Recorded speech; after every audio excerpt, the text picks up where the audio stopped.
नमस्कार मित्रांनो आपण हा प्लॉट पाहत आहात। हा ज्वारीचा प्लॉट फुले रेवती व्हरायटीचा आहे। मित्रांनो आता हा पूर्ण फुलोऱ्यामध्ये आहे। ह्याची जी पेरणी आहे थोडंसं दाट पेरणी केलेली आहे मित्रांनो, कारण म्हणजे जनावरांसाठी चारा पण होणं गरजेचं आहे, त्या हिशोबाने दाट पेरला आहे। आणि ह्याची जी कणसाची साईज पण आहे मित्रांनो बऱ्यापैकी आहे। म्हणजे या दाट पेरण्याच्या हिशोबाने जर पाहिलं तर खूप लहान कणसं यायला पाहिजे, पण कणसाची साईज देखील आपण पाहू शकता बऱ्यापैकी आहे। आणि हा जो ज्वारी आहे मित्रांनो, रब्बी 2026च्या पीक स्पर्धेसाठी ह्याचा फॉर्म भरलेला आहे।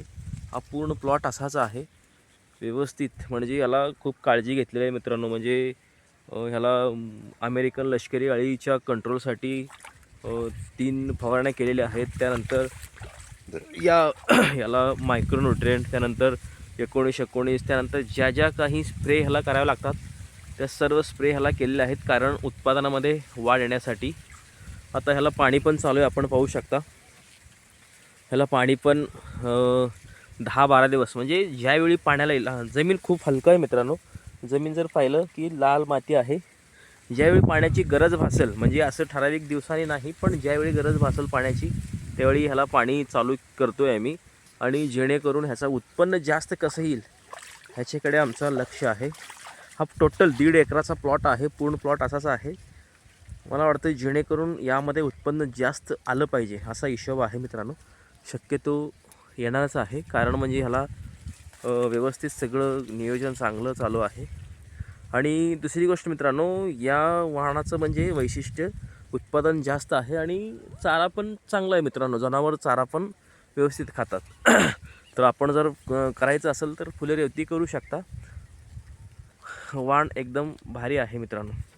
आणखी काही आपल्याकडे ज्वारीचे ह्या वर्षी प्लॉट कसे आहेत, म्हणजे जेणेकरून महाराष्ट्रामध्ये सर्वत्रच ज्वारी या वर्षी कमी आहेत, कारण जास्त पाऊस झाल्यामुळे पेरणी जास्त लांबवल्या, म्हणजेच जमीन वापसा नव्हत्या, त्यामुळे पेरणी उशिरा झाल्या। तर तुमच्याकडे यावर्षी ज्वारीचं क्षेत्र कसं आहे ते नक्की कमेंटमध्ये कळवा। आणि याला अजून काही केलं पाहिजे तुमच्या हिशोबाने तुम्ही मला सल्ला देऊ शकता, जेणेकरून यामध्ये उत्पन्नामध्ये वाढ घेता येईल मला। आता जे दाणे भरणार आहेत ते दाणे टपोरे भरतील आणि वजनामध्ये जास्त येईल, असं काही तुमच्याकडं काही तंत्र असेल ते तुम्ही सांगू शकता, जेणेकरून मला ते वापरता येईल आणि माझ्या उत्पन्नामध्ये वाढ करून घेता येईल मित्रांनो। त्याचप्रमाणे आणखी काही शंका कुशंका असतील तुम्ही कमेंटमध्ये विचारा, ज्यांना देखील माहीत असेल। कसं असतं मित्रांनो, आता एका शेतकऱ्याला काही अडचण असेल आणि दुसऱ्या शेतकऱ्याला त्याची माहिती असेल, तर कमेंट केलं की दुसऱ्या शेतकऱ्याने त्याचं उत्तर देऊन त्या ठिकाणी निरसन करणं हे अपेक्षित आहे। त्यामुळे शेतकऱ्यांना एकमेकांना ह्याचा फायदा होऊ शकेल मित्रांनो। नक्की चॅनलला सबस्क्राईब करा आणि व्हिडिओ आवडल्यास लाईक आणि शेअर करा। धन्यवाद मित्रांनो।